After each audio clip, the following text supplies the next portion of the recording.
parking here can walk down this central corridor, would extend all the way through into the canopies, and you even take away the parking along here so that the canopies area from the car park is open straight into the canopies area. So I just wanted to see whether, I mean, this is going to really creating a sense of entry into the canopy areas, and what kind of support there would be for that. Yeah. I think it just says Absolutely. Make it apart.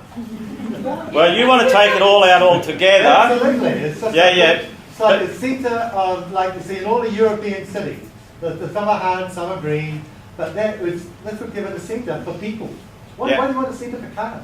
Yeah. You've got car parks. Too many empty buildings would use up most history into a car park. Okay. By the sound of it, what I would suggest is, if you start going to the community, say we're going to take that entire car park away, you're going to have World War III. I can promise you. I've done this before, and so what I'd be really suggesting that if the meeting can agree this, and it's a first step. But if you took the parking away from along here and closed that off, that is still going to be a significant change of emphasis in the space, and it gets you going on the track of perhaps further down the track taking more of it away and making it more and more of a green space. The other thing you've got to be really careful about, and one of the reasons we counsel you to start just in this core area, is there is a principle in placemaking which we call spreading your party too thin. You've got to be really, really careful that you don't take too much space back at once, because what kills the party is if your guests are spread over too big an area. And so that's why we say start small, start in a core location, make it work, and then you can start to grow it. And I think if you took more than that away at the moment, you would find it very difficult to make the entire space work. So make that work first, and then move on from there. Pushback from the tenants, aren't you? You don't want that. You don't want too much. That's right. Clash. Yeah. All the tenants Yeah. saying, "Hey, you're taking away all my customers." Yeah. People do like to pull in, get something, Yeah. whatever. We would Yeah, but they don't know that. we would suggest that this actually be a drop-off zone. Yes. Yeah. So it's a designated spot for people who are only going to be 2 minutes to drop somebody off, pick somebody up. Now, I think that's a service to people with mobility issues, elderly people, etc. There is no drop-off spot at the moment. So I think that would be a good kind of compromise. Gentleman at the back, one. That's what I was thinking. It needs to be dedicated either parking for the elderly or drop-off space, because at the moment when you see the current parking configuration, it's a nightmare for people trying to set up people in wheelchairs and get onto Zimmer frames, and you actually need a smooth transition from where they're parking to the main shopping concourse. Yeah. And at the moment it doesn't exist. Yeah. So the advantage. Approved ramps. The advantage at the moment, if we went to this, if it was a drop-off zone, the cars would be able to pull in parallel. So you're right, they can get straight out onto the footpath rather than trying to get out between cars. Excuse me, but I just have to say this, that these parks, these disability parks, are often too narrow, and you need to have them very wide. And although the person is in a wheelchair and that is beside the car, you've got to have that width. It just makes it very stressful for caregivers. Yeah. And that includes even some of the disability parks that are incorporated in with the rest of the car parking. Yeah. If they're too narrow, and you need to be less mean-spirited, the people who do these markings, to make it It's right. covered by legislation. If it's not like that now, Well, then they they're need to basically, change then they're the basically legislation. illegal. Yeah. We need to change it or be happy. I think the big advantage of this is that it would increase the amount of space that you could dedicate for wheelchair drop-off, etc. Also, some of that car parking you're taking out to the side common court could be used for outdoor dining when it's sunny, because you don't get any sun at the moment. Yeah. So that's the only way you're going to get it until you change the material to canopy. Yeah. Okay. No, we actually looked at that came from our table, but it also gives you good visible and potential future entrances to Selby Place and Hartland Place as well too. Yeah. So it sort of says this is Porirua, welcome Yeah. to the So PC canopies second is area. the second. You're now underneath the canopies and you can go either way and shelter and stay dry. Yeah. So that was part of the future living room. I have an issue with taking away the car parking. We've had a disagreement at our table over that. If I try to go and park there to go to a bank right now, I can hardly get a park anyway at this stage with the amount of parks that are there. It's extremely difficult at times to find parking in that parking area. So the more you take away, the less likely I expect to go and park my car where I want to go. I'm not going to park the car and walk 500 metres or 2,000 metres where I'm going to go to the shop. I want to park my car by my shop. So take away car parks could actually lose you your customers. All right. Can I just take on this thorny issue? And it is a thorny issue, and it is going to be an issue with the retailers, and this is a hard sell message for retailers. It is if we are going to allow every person in Porirua to park outside the shop that they want to go to and walk in, we have to provide a gross oversupply of parking spaces. And it sounds like a great idea until you realise you probably need about 4 or 5 times the amount of car parking you need if people only park in one spot and then are prepared to walk the 400 or 500 metres. Now, the real issue is this, is that the walking environment, if you're going to go down the track of getting people to park and walk to destinations, then the walking environment has to be pleasant and it has to be interesting. The reason people want to just park outside of a shop and not walk anywhere is because it's bloody awful to walk there. Now, so the other message, and this is a bit of ammunition for the retail to give to the retailers, is this: that if every retailer allows people to park outside of their shop, get back in their car and drive home, they have just robbed all of the other retailers of a potential sale. You can't park outside the shop. What feeds the retail business is footfall. You've got to have footfall past your business, and so and this is where retailers have to take a much larger holistic view, which is we say that the placemaking experience should start in the car park. We're saying that the walk from the car park to the shops should be really interesting.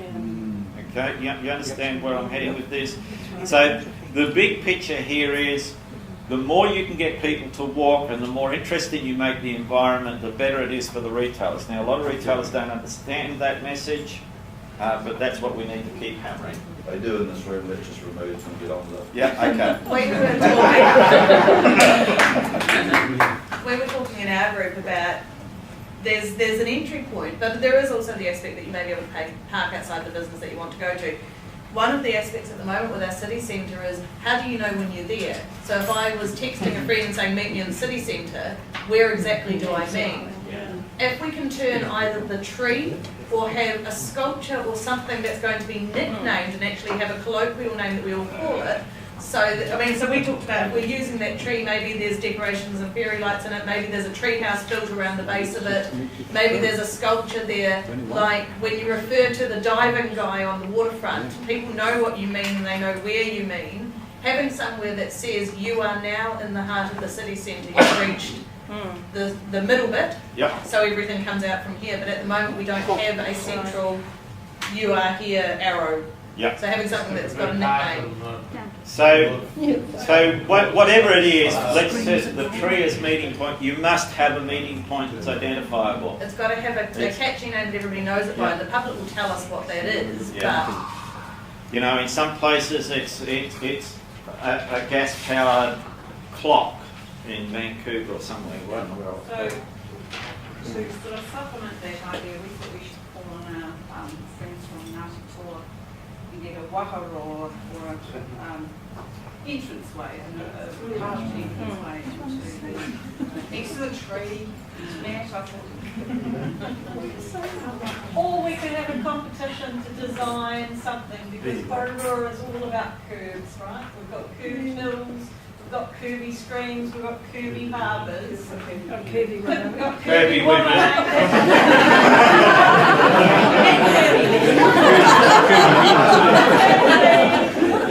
an amazing thing for someone to design, have a competition to design a visual identity for the heart and welcome of Porirua using recycled materials. So, you know, it kind of says who we are. Yeah. It's what we're about. We're about reusing and repurposing. Could we ask that it's not abstract so that it does have a name other than like the bronze twisty thing? Yeah, but art always has a great name, right? But if it was an archway, you can have an archway at that entrance and then further on you can do an archway at each entrance. Yeah. But it's something so people can take their photo underneath it, right? Yeah, so let's put that. I mean, meeting points often are a photo opportunity as well. A giant throne. Oh, that ain't my throne. No, it's not as silly as that. You know, creating an entryway that is, you know, a giant throne that everybody wants to sit in is, you know.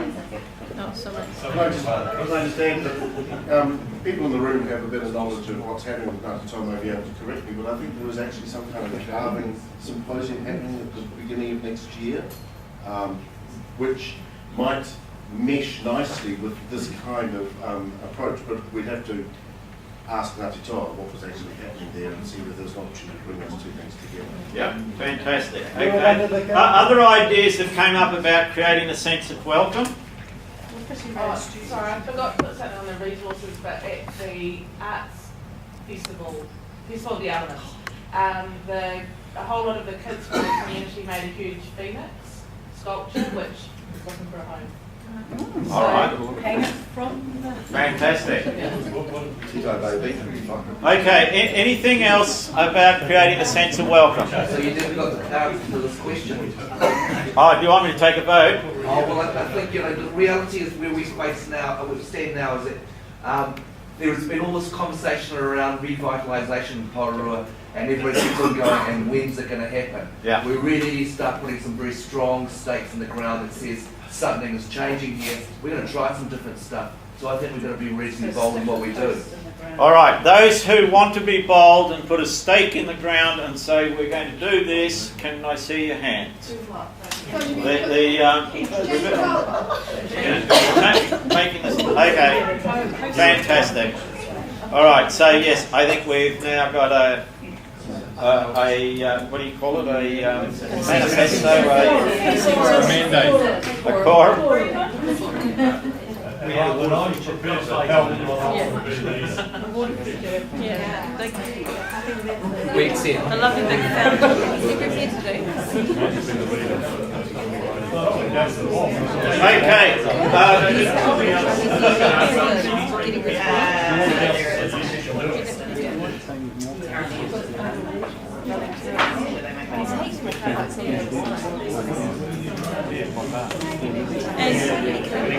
people could actually, it could be interactive with a cell phone when people came, so they could actually change the colour and make it go bigger or smaller. Okay, a gentleman over here raised a point which I think is really just a fundamental point now that we've made this, put the stake in the ground, is we need to bring human activity out onto this edge here. So we need to bring the feeling of the canopies coming right out to that edge. So it's a really good point to keep in mind for the next stage. Now, let's get to the pointy end of today. How long have we got to go? Half an hour. We still might give you an early mark, depends how quick this goes. Who's got so excited about some aspect of this that you actually want to drive and deliver that aspect? All right. If you guys can come out the front for me. Come on, Martin.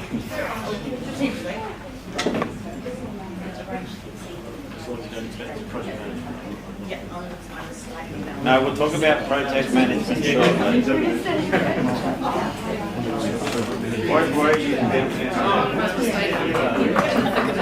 All right. Okay, so if we can just have what it is that you're interested in driving forward, Greg. I'm not convinced.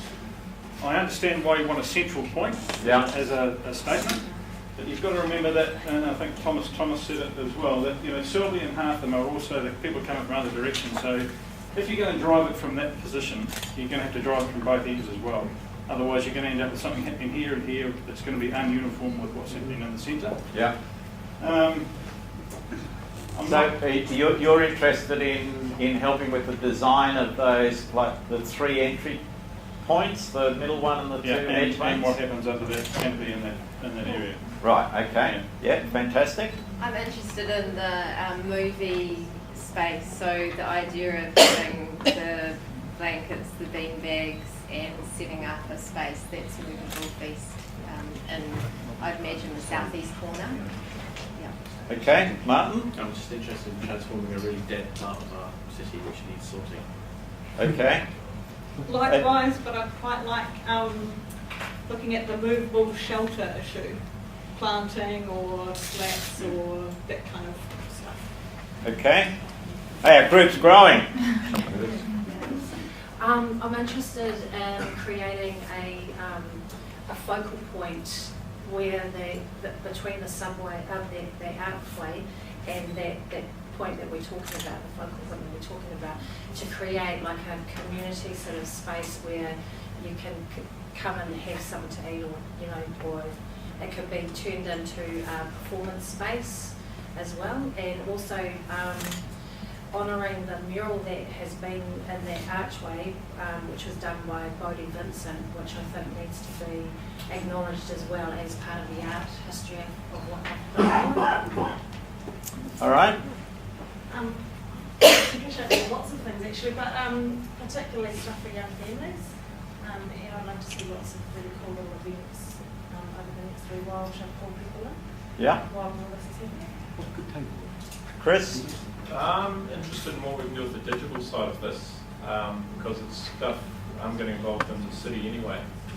So things like bringing the free Wi-Fi that the council runs in other places ubiquitously throughout the canopies. Someone mentioned augmented reality. I've done some augmented reality development. I know how that works. It's a way to work with a lot of the programs at Porirua, and it's a way that can actually have constant change within the environment without changing the physical environment. And then seeing in terms of stuff like the projection and other things, because like I said to you before, I came in thinking probably the best thing was bulldozer this morning. And now I'm starting to view canopies as being our Sistine Chapel, which is a blank canvas. Look, there is a place in the world where people go to stare at the ceiling, right? What we've got here is, I think, the largest public ceiling in Wellington, New Zealand, right? Probably the Southern Hemisphere. Southern Hemisphere. No one looks at it. If we put interesting stuff on it, from being an eyesore, it will become what people come to look at. Yeah.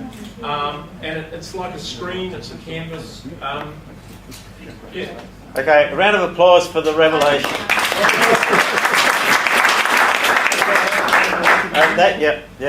No, that's exactly the kind of change in attitude that we needed out of today, which is the canopies are currently considered a liability, but they could be your greatest asset.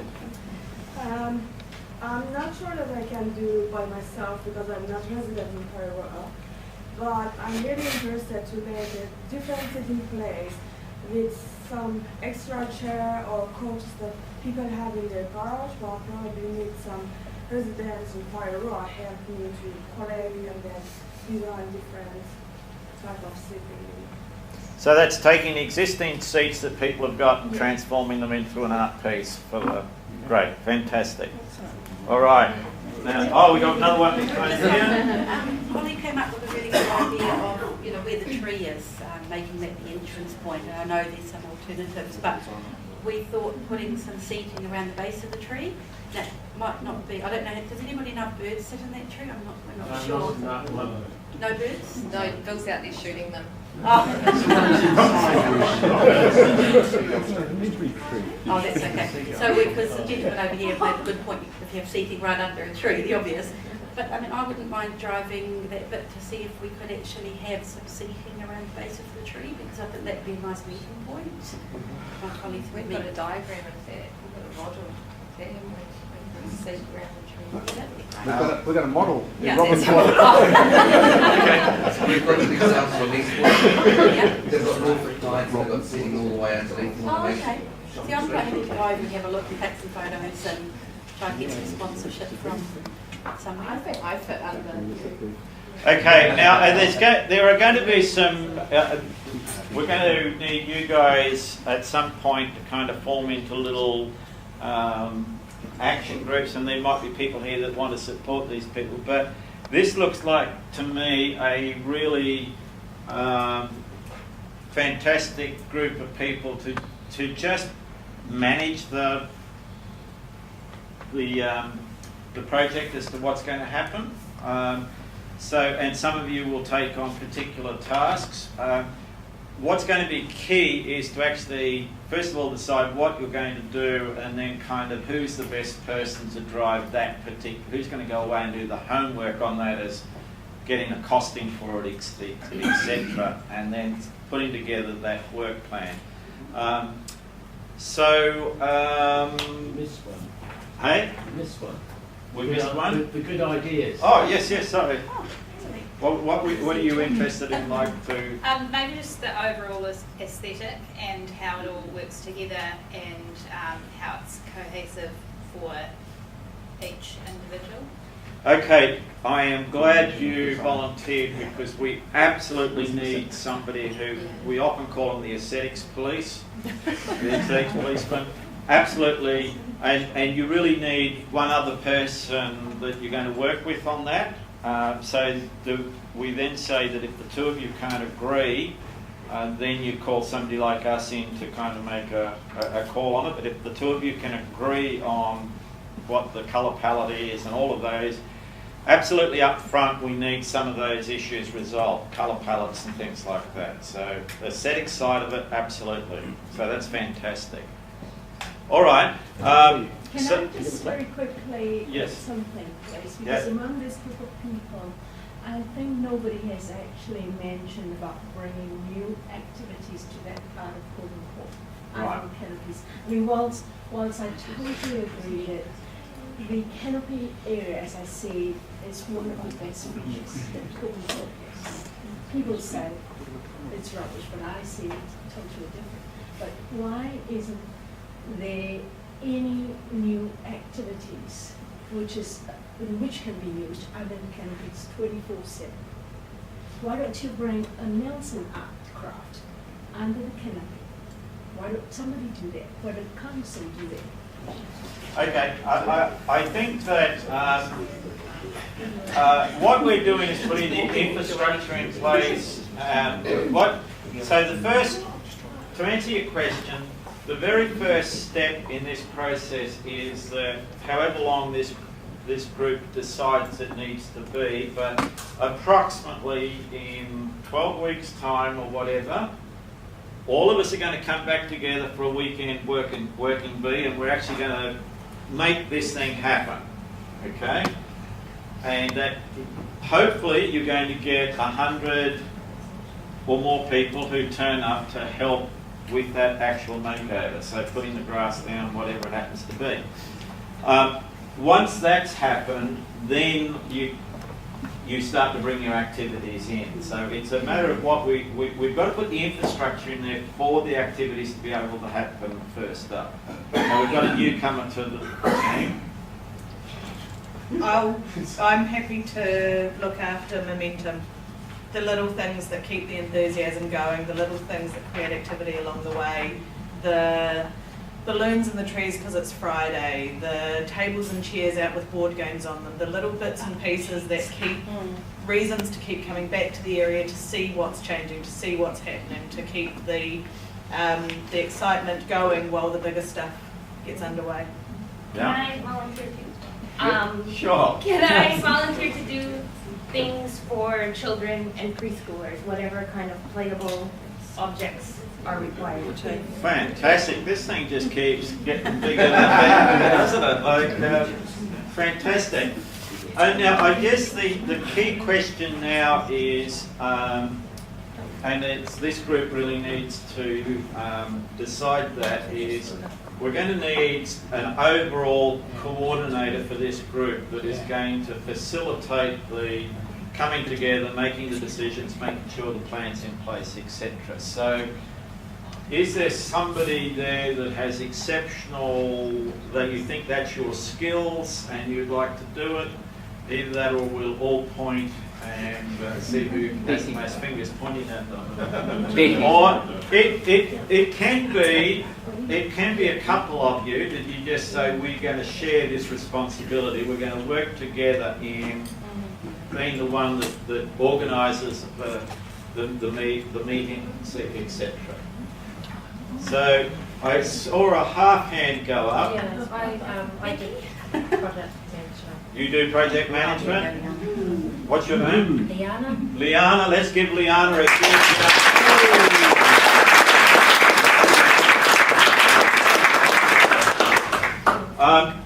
So what I'm going to suggest is that all of, we can do this in a number of ways.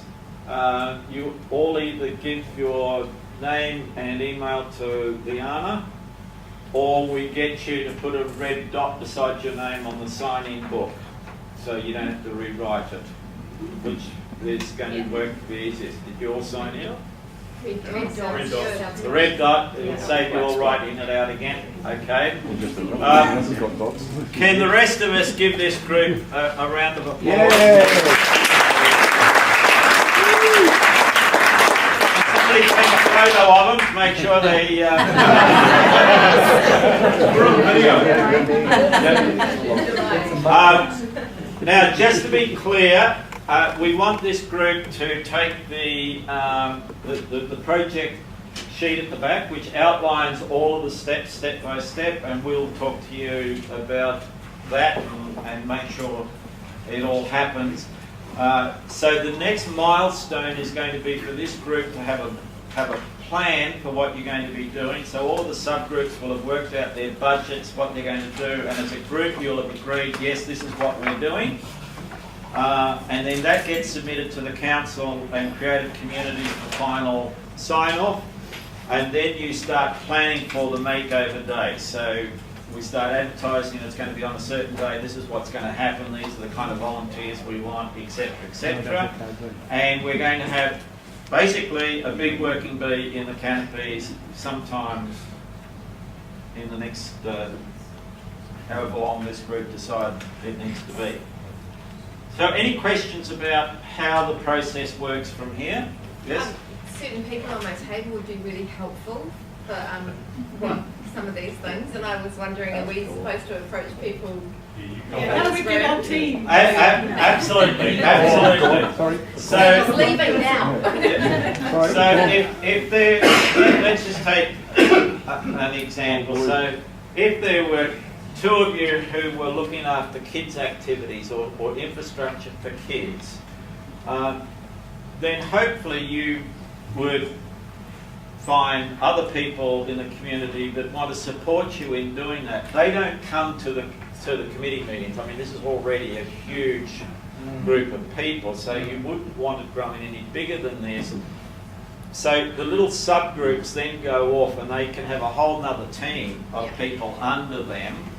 And the more people you can get, then when it comes to the makeover day, the beautiful thing is that we actually have teams of people working on various elements, and they've already pre-planned what they're going to do, and then if other volunteers come, they can actually join in, but there is already a team of people for that. Could I offer to set up a kind of like a survey, but more like a registration form of these things are easy for me and I can provide them, that we can have as an online form that people are able to fill out really easily, saying, I've got, my husband's a builder, he can help, or I've got the film camera in my garage, and actually just have that as a form that can be emailed out to this group, but then on to anybody else that you think can contribute, so it actually just becomes an online spreadsheet of resources available, because I think one of the reasons for that question is, if I need a builder to do my part of this and I don't know a builder, how do I get to one? If we've got sort of a collective resource of not just what's on the whiteboard, but further than that, people's contacts and people's things that they can get access to easily that for others would be difficult. The other thing that we might do with the is we've got the Facebook page set up, so we can certainly use that for also calling for particular materials or particular skills. And what we might do is make one or more of you an administrator of that, so that you can actually just add that stuff. Yep, so that becomes another resource. The existing Placemaking Facebook was set up by us, so it's a resource for you to then be able to use. All right, any questions from this group or from the audience? Oh yeah. Just to remind the group that's there that everyone's signed in today, and if they've got email addresses, it's already on there. So already you have the emails, etc., the contacts for all the people in the room reserved. If you're worried about people who are just leaving, you've already got their contacts. What's the name of the Facebook page, sorry? I don't know what they do. It's Placemaking Porirua. I think. It's big sign out there. Big sign outside there. Yeah. Sorry. And we actually got to the number of people where we've actually got that as the address, so you don't have funny numbers and stuff. So Placemaking Porirua. The other thing is that the other resource is, if you want to write this down, this is a kind of a secret address, is the creative-communities.com, which is our website, /DIY. It's not actually a public page, but it's the one that we give to retailers who are doing our programs. So that's a resource that I'm happy for you to have, and it's a downloadable booklet that explains the 10 secrets that we have in the card. So Can we take these home? officially you can't. If you steal them, I'm not going to be stopping you at the door and frisking you. I know there's going to be some missing already, so that's all right. All right, can we give a big round of applause to the people in the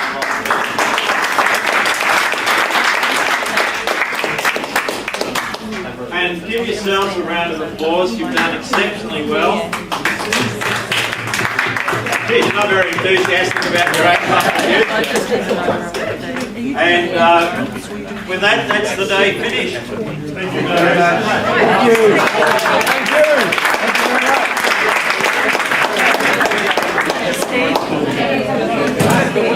Thank you.